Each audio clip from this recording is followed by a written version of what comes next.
Well, lenders in the UK have been given the key to getting their hands on formerly untouchable assets. Now, hundreds of thousands of British homeowners are at risk of losing their houses, even over insignificant debts. RT's Polly Boyko investigates.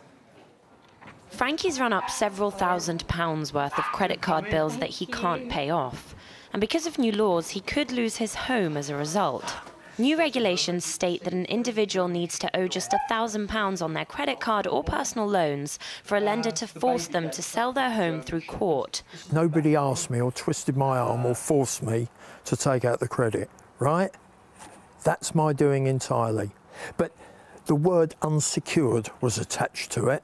Unsecured borrowing is borrowing that isn't attached to anything. Initially, you're not at risk of losing anything if you don't repay. But after a government U-turn, all that changed. A charging order is a way for a lender to secure a debt from a credit card or a personal loan against an individual's house. Back in 2010, the coalition government promised to make the threshold for charging orders over £25,000, but they changed their minds, which means that Frankie is now being pursued by the bank and faces losing his house over a debt of £6,000. We wanted that threshold set at £25,000 because we wanted that extra layer of consumer protection. The government have made it easier for lenders to get charging orders. Frankie says he feels angry about the coalition's change of heart. This situation should never have come about. To me, unsecured means unsecured.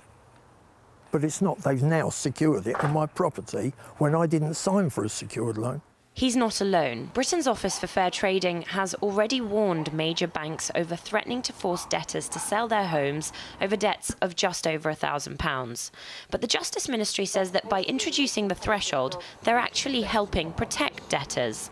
People having to sell their house to pay off debts should always be a last resort. We want it to stay that way, which is why we've introduced a minimum threshold on charging orders that provides appropriate protection to creditors and debtors, while ensuring that even fewer people have to sell their homes. But house prices in the UK are on the rise, and debt charities are predicting a surge in charging orders. It's very disappointing that they've reduced that threshold because £1,000 is an incredibly low sum of money to owe on a credit card or a personal loan, and we don't think it should ever be the case that anyone is at danger of losing their home over such a small sum. Frankie says he can't afford to pay back his debts.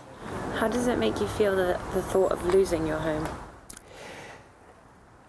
How do you think it makes me feel? I mean, I feel thoroughly sick, and my wife feels thoroughly sick over it. It's something in the good times we took pride in paying, and throughout the bad times, we've struggled very, very hard. This extra pressure, financial pressure, is causing a rift between my wife and I. Our relationship's very strained. Life's not good. And with his court date penciled in for September, it's beginning to hit home for Frankie that he could lose the house he's lived in for over 20 years. Polly Boyko, RT, London.